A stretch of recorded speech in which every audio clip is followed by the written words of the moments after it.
This is going to be Hegseth. Hegseth, he's going to tell us the straight truth. He's not going to lie to us. We all trust Hegseth to tell us the truth about the state of the war. So this was from 9 hours ago. I'm probably, like I usually do, I'm probably going to skip over the Mark Wayne Mullen portions because they're not usually as funny as the Keg's Breath portions. So I'm probably just going to stick to that. I don't know if I'll watch the whole thing. It's like 30 minutes, man. And with how much I yap, that means it's like an hour if I do, if I just watch this. So I'm probably just gonna, I'll go through what I can, and then when I feel like I'm getting bored, then I'll move on. So anyway, let's go ahead and start it off right. We're gonna watch Keg's Breath yell at us for not doing our patriotic duty and buying all of his bullshit. It's not necessary. We're not looking for a fight, but Iran also cannot be allowed to block innocent countries and their goods from an international waterway. Iran is the clear aggressor, harassing civilian vessels, threatening mariners from every nation indiscriminately, and weaponizing a critical choke point for... You can't really say that Iran is ever the aggressor when all of this was started by America. This was a war of choice by America. Iran was not going to attack anybody. There was no imminent danger. Even Marco Rubio at the very beginning said the reason that America attacked was because they knew Israel was going to attack, and because they knew that Iran would retaliate to Israel's attack, and therefore they had to attack as well as a preemptive strike. So that's just obviously fake on its face. Its own financial benefit, or at least trying to. For too long, Iran has been harassing ships, shooting at civilian tankers from all nations, and trying to impose a tolling system. Invisible. Iran's plan, a form of international extortion, is unacceptable.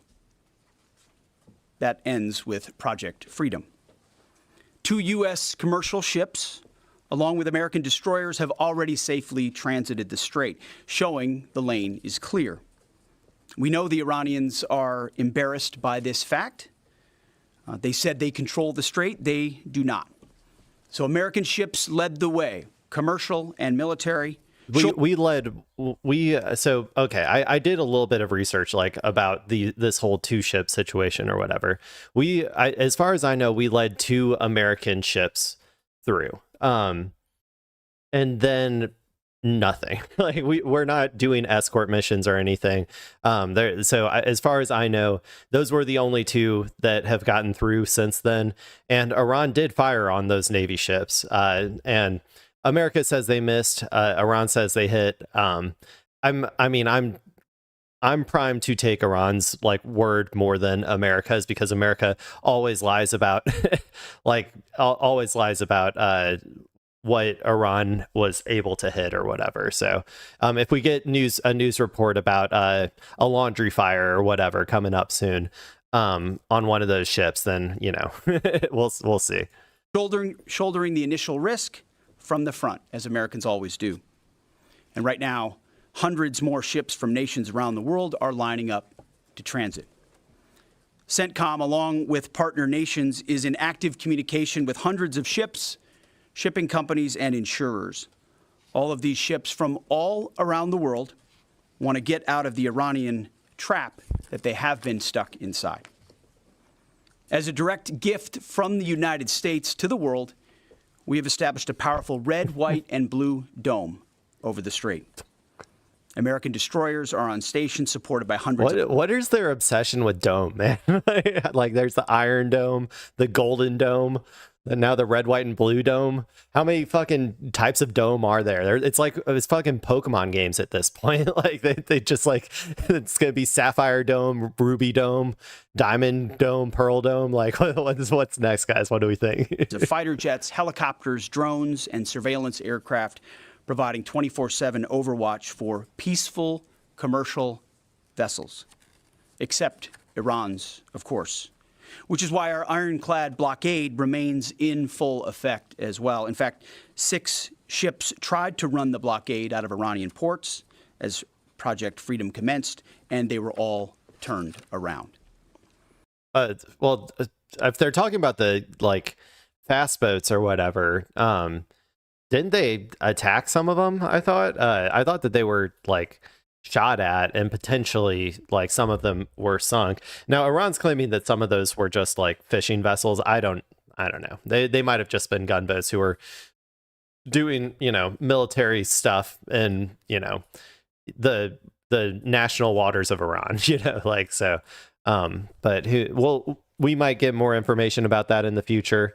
But yeah, I think that there were some gunboats or like fast boats or whatever they call them that were shot down. This is more than strategy, it's also humanitarian. By breaking Iran's illegal stranglehold, we're protecting the lives and livelihoods of sailors from dozens of countries, securing global energy routes, and preventing shortages that hit the world's poorest people the hardest. Once again, America is using its strength to lift up others. You know what would have been a much better strategy from my assessment is what I said from the very beginning. When Iran said that they were going to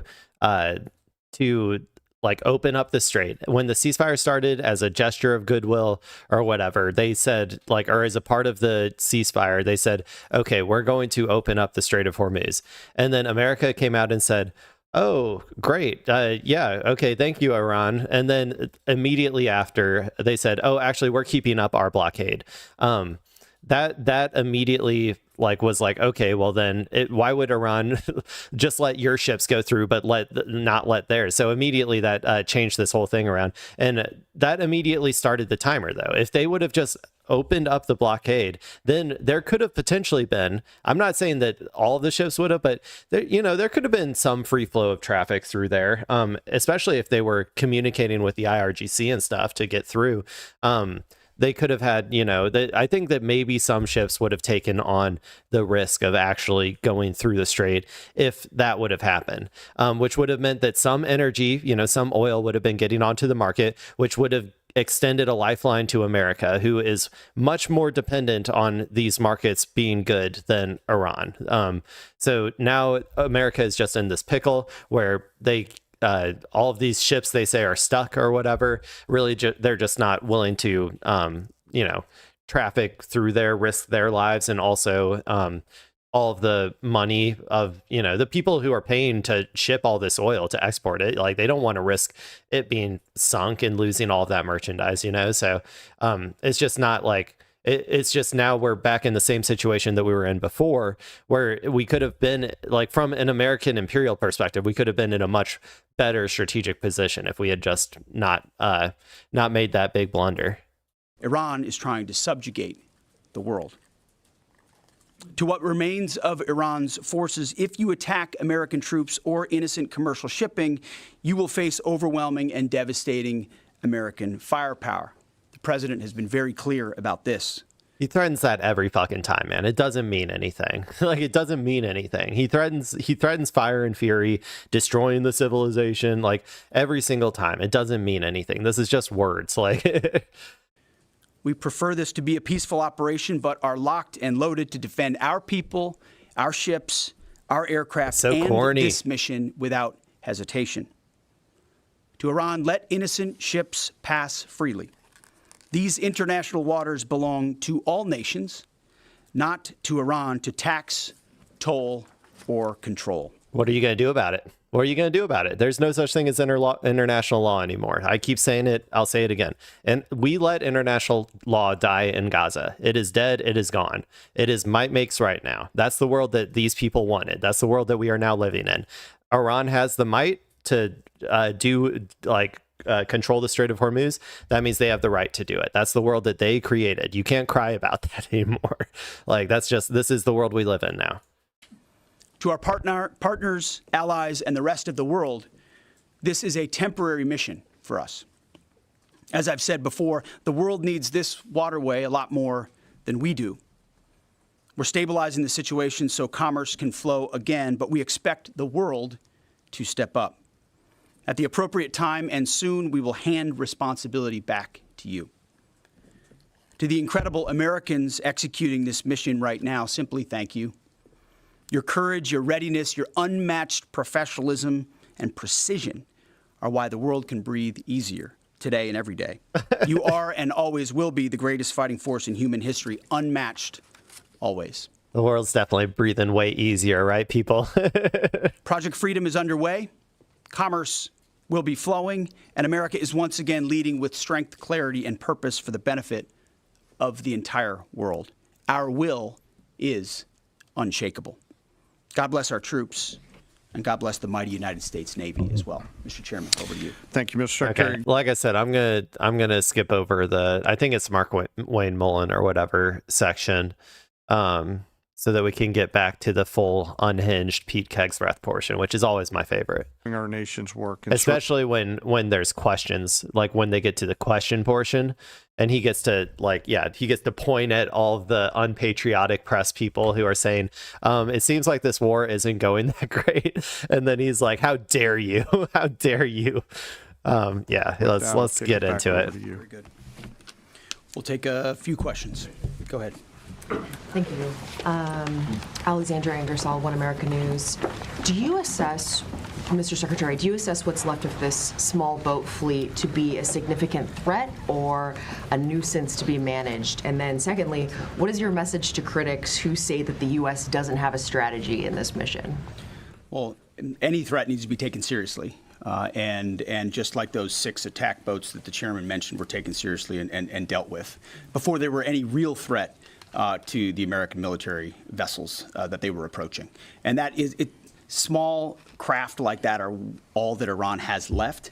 Their ability to close with a destroyer of the. What did they think Iran's Navy was before this? Like, I'm serious. I don't understand what they thought Iran's Navy was before this. Iran's Navy was like, they didn't have aircraft carriers. Like, they didn't, like, you know that, right? Like, they know that, right? Like, maybe they had some like mid-size like gunboats or something, but they didn't have like big ass boats. Like, I would say most of their like naval assets were these like small fast boats.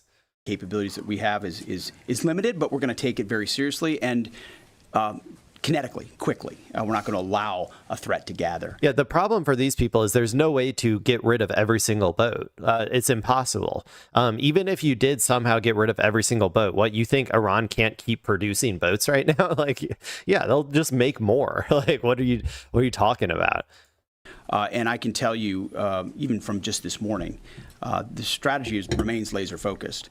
In fact, what I think you see from Project Freedom is that we're not allowing ourselves to get distracted.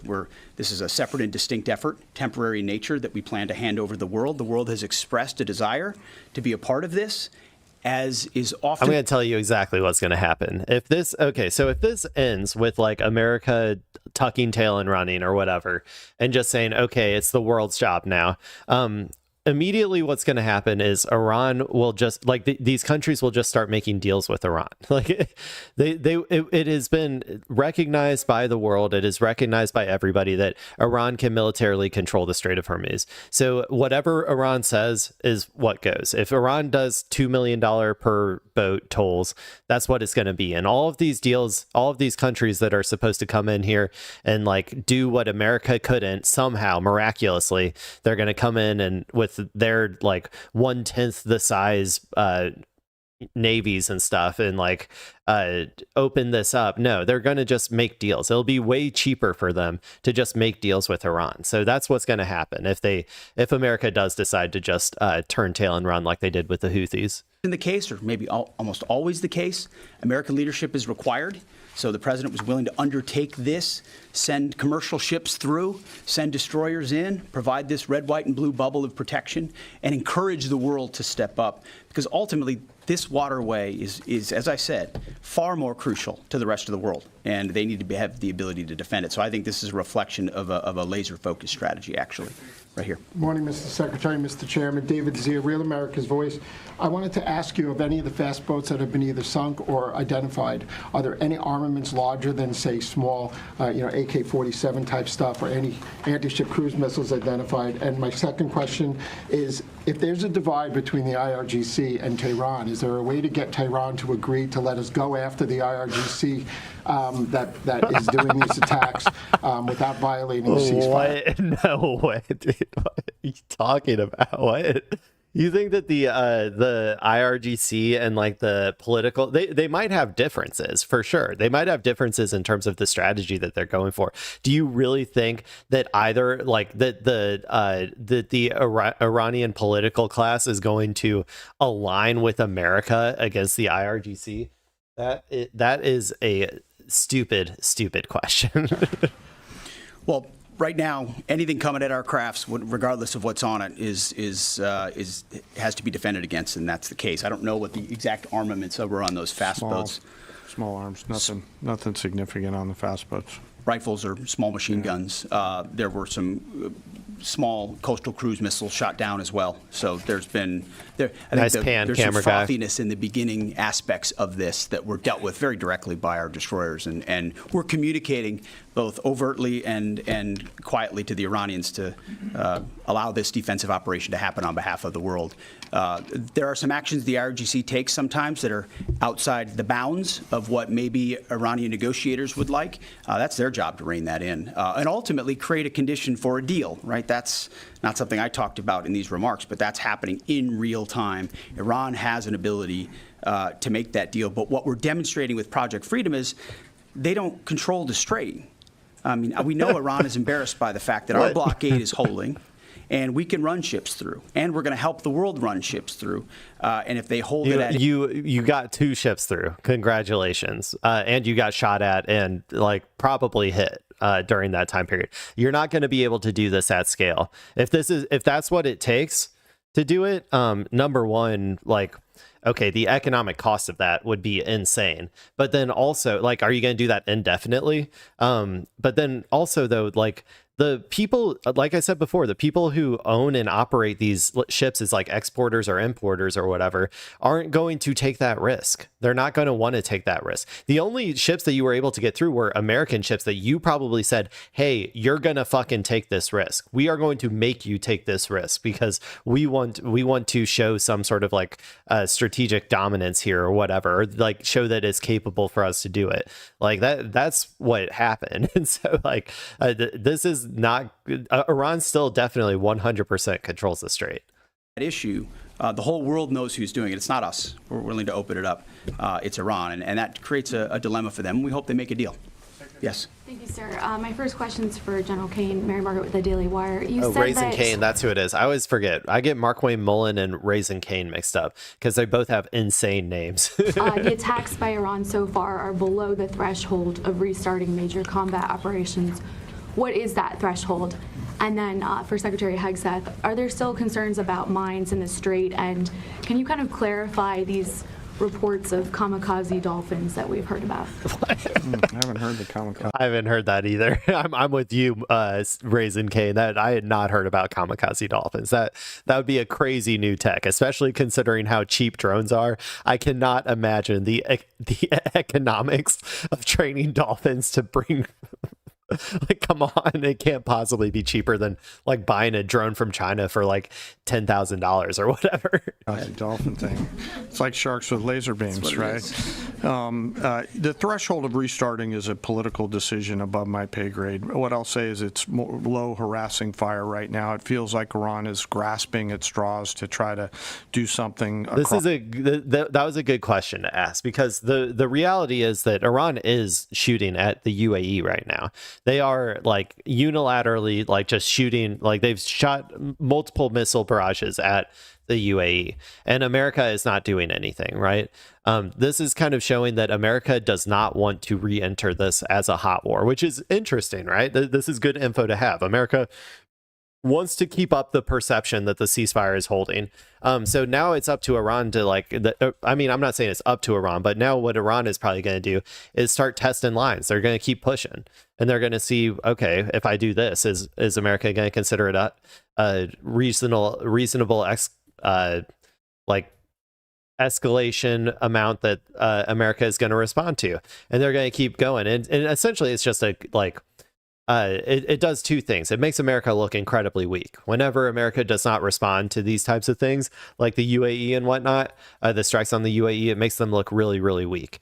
And And it shows that Iran, is holding more cards, because like Iran, I don't think is that worried about getting back into a hot war, because I think they were probably in a better bargaining position when it was a hot war. So I don't think they're that concerned, even if America did decide to go back into it. But I think the calculus from them is that America is not capable of maintaining a war at the capacity that they did for the first 6 weeks indefinitely. From the estimates of the missile stockpiles being down to about 50%, that means America has a grand total of like 12 weeks that they're able to like engage in warfare in the manner that they were before. Yeah, and so I think that it is really starting to seem like America doesn't have the stomach to get back into this, at least from a pure air campaign perspective. Maybe they'll do some sort of like, maybe they would be more willing to do some sort of ground campaign or something. I don't know, though. Across the southern flank. To your question, David, their command and control structure remains very fractured, and I think they're struggling to maintain control down echelon at the edge, but it's still pretty low level. It's crazy how successful they are then. And I can't confirm or deny whether we have kamikaze dolphins, but I can confirm they don't. Ultimately. Is that a joke? Good one. Any follow-on effort, if there are mines identified, would be something that leave the jokes to me, buddy. Okay.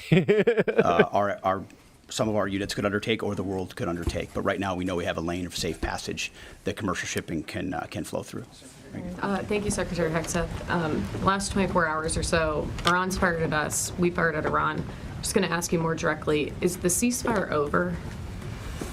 No, the ceasefire is not over. Ultimately, this is a separate and distinct project, and we expected there would be some churn at the beginning, which happened. And we said we would defend and defend aggressively, and we absolutely have. Iran knows that, and ultimately, the president's going to make a decision whether anything were to escalate into a violation of a ceasefire. But certainly, we would urge Iran to be prudent in the actions that they take to keep that underneath this threshold. This is about the straits. This is about freedom of navigation. This is about international waterways. This is about the straits, people. This is about where are my straits at? Free flow of commerce, all the things that happened before, and only Iran is contesting.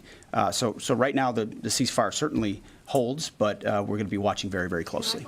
Absolutely. Secretary James, go ahead. Mr. Secretary, thank you. General, thank you. I want to first express my gratitude and admiration for the work you do and for everyone involved in our armed forces. Dude, stop sucking him off. For the You're on camera. Come on. You can't be sucking him off like that. accomplishments of Operation Epic Fury, which I think are too often dismissed too lightly. But those accomplishments don't obscure, Talking about me, a central default that has occurred here, and I would like you both to address it. On the first day of this conflict, President Trump addressed the Iranian people directly and said, when we're finished, take over your government. It'll be yours to take. And then on the seventh day of the conflict, in a Truth Social post, the president said, quote, there will be no deal with Iran except, all caps, exclamation mark, unconditional surrender. What happens to that pledge to the Iranians? And when did the president decide to capitulate on his demand for unconditional surrender? Well, James, I wouldn't. You started out nicely, but you ended. Yeah, I was gonna say you really buttered him up for the, and you can never say that you're not allowed as the press to say that the president has capitulated. That's illegal. That's illegal under U.S. standards. Okay. Exactly where we knew you would end. The president hasn't capitulated on anything. He holds the cards. We maintain the upper hand. And Project Freedom only strengthens that hand. And so he will ensure that whatever deal is made or whatever end state is reached creates ensuring that Iran never has a nuclear weapon, which is number one, and he's been focused on that, and the deal and discussions are centered on that. And what the Iranian people take advantage of. If there's any actual deal that comes through, it's going to be around the nuclear stuff. That's the one thing that I could see Iran actually making some sort of like agreement about. And I would guess that it would be like similar to the JCPOA, except with like the other, like with other stuff on top of it, like for Iran, like, you know, sanctions relief and that sort of stuff. But in exchange for it. But like whatever deal happens, it's not going to be as good as the JCPOA at this point, because Iran is just in a much stronger position now than they were before. After the fact is up to them, and he's been very clear about that. And maybe you do it now, maybe it happens later, but ultimately he's also been clear we're not going to entangle this into some nation-building project. Our objectives are clear. They've been pursued from day one. Hopefully the Iranian people take advantage of that, because they're being taken advantage of by this regime. As you know, 45,000 Iranians, innocent Iranians, killed. I'm glad that they've finally stuck with a number for more than a couple weeks. They've been on 45,000 for a while. The ticker that I have on the corner of my screen that just goes up every time that the number of protesters goes up has been stuck at 45,000. I thought we had potential for endless growth when it comes to the amount of protesters that were killed by Iran. I thought we were going to get up to like, 1 million, 10 million, 90 million, but nope. It seems like it's stuck at 45,000. That's the potential we got. Killed before the outset of this. That's what this government does, kills their own innocent civilians. Getting out from underneath that is going to be a challenge of the Iranian people, and we certainly hope they take advantage of that. Thank you. Actually, right there. Can I Thank have you. one follow, please? Go if ahead. I may. Everybody else One follow. follows directives. Go ahead. Thank you, Mr. Secretary. Can you share any information regarding the South Korean ship that was reportedly hit by Iran? Is Seoul in contact with the U.S. military about it? And is there any indication that they would heed Trump's call made on social media to join Project Freedom? We hope so. We're in contact with that ship, CENTCOM, I should say, and the Maritime Coordination Forces are in touch. And I think targeting like that is a reflection of the indiscriminate nature of what Iran is doing. We hope South Korea would step up, just like we hope Japan would step up, just like we hope Australia would step up, just like we hope Europe. Dude, they're on some hopium, man. You're taking a lot of hopium. None of them are capable. None of them are even as capable as our military, and our military was unable to do it. So I don't know. They're just living on hopium at this point. Steps up, but we're not waiting for them to do so. We're looking to set the conditions to hand to them. But the president was clear in his truth message that, hey, this is your ship. You should take part in helping to defend it. I guess I can wait 5 minutes. We very much hope they do. Go ahead. Mr. Secretary, in terms of new U.S. intelligence reports suggest that the timeline for the war in Iran to get a nuclear weapon has not changed since last summer, still at 9 to 12 months. Is that intelligence wrong? How can this be after so much bombing? And for General Kane, going on back onto what you're talking about, the Strait of Hormuz, the president recently said that the blockade is even more effective than bombing. So why didn't we start the campaign with the blockade? And initially, how many planned ships do you plan to escort or take through commercial ships to the Strait of Hormuz today or in the coming days? Well, we don't discuss the specifics about intel, and anybody that does shouldn't be, and I can't confirm or deny whether that is indeed correct. Speculation, as far as I'm concerned, coming from you. But ultimately, what Operation Midnight Hammer did in the obliteration of those facilities was set back their program. And then, because of the efforts of that 12-day war, the president was able to recognize that this threat, while they continued to seek nuclear capabilities, their will was still there to seek a nuclear bomb.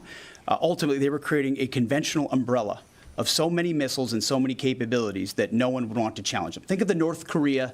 This is the North Korea strategy. This is where they're having such a hard time with this, because the reason is that the nuclear thing was just a red herring. Like that was just an excuse, and they chose the nuclear option as the reason because it's so nebulous, and they can both simultaneously be like weeks away from a bomb, and also we've set them back 1 million years, and it's going to take them 1 million years to develop a bomb again. Like it can be both at once. Like it's just this nebulous concept that nobody can verify. That's why they use it as an excuse. The reason that we got into it, though, is obviously because of Israel, because Israel is in a very bad strategic position right now, and they see this is their last hurrah, like their last possibility of getting the stuff they want. So they convinced Trump to do this. The nuclear stuff is so silly. I assume that nobody, at least who's watching me, takes any of that shit seriously. Yes, Iran has probably 60% enriched uranium, and it is all probably fine because they store it underneath full ass mountains. Have you ever tried bombing through a mountain? Come on. So it's all, yes, it is probably all fine, and this has not impacted that whatsoever. But again, it's all pointless because that was not a real thing. Who cares? We have so many conventional capabilities, you won't do something about it, and underneath that, we're going to develop more nuclear capabilities. So the will was still there. President Trump had the courage to say we have to dismantle and take on those conventional capabilities, while the nuclear facilities are watched 24/7 and overwatched, and we will ensure one way or another, hopefully Iran chooses a deal, that they give up those ambitions, give up those capabilities, and we're able to confirm that every step of the way. So that has been, President Trump's been focused on it. He's set them back like no other president. He ripped up the terrible deal that would have given them a bomb. He took care of it in Midnight Hammer. We're watching it right now, and ultimately feel good about the fact that the end state will ensure that Iran never has a nuclear weapon. Go ahead. Sir, I'll let CENTCOM talk to the number of ships they're going to take through, because they're the nearest ones to talking to the commercial shippers, and I don't want to get out in front of them. On the order and sequence around the military objectives, that's a decision the President and the Secretary go get us at, and at the time we were... I'm not going to lie, I'm getting bored. So I think that's good enough. I'm going to call it on the Keg's Breath presser. Honestly, on the unhinged meter, he was relatively tame. He was probably like a 7 out of 10, where usually he's like a 10 out of 10 every time. So, I think we got some, we got to analyze some spin from the American side. So I think that's always, a good exercise for people to do.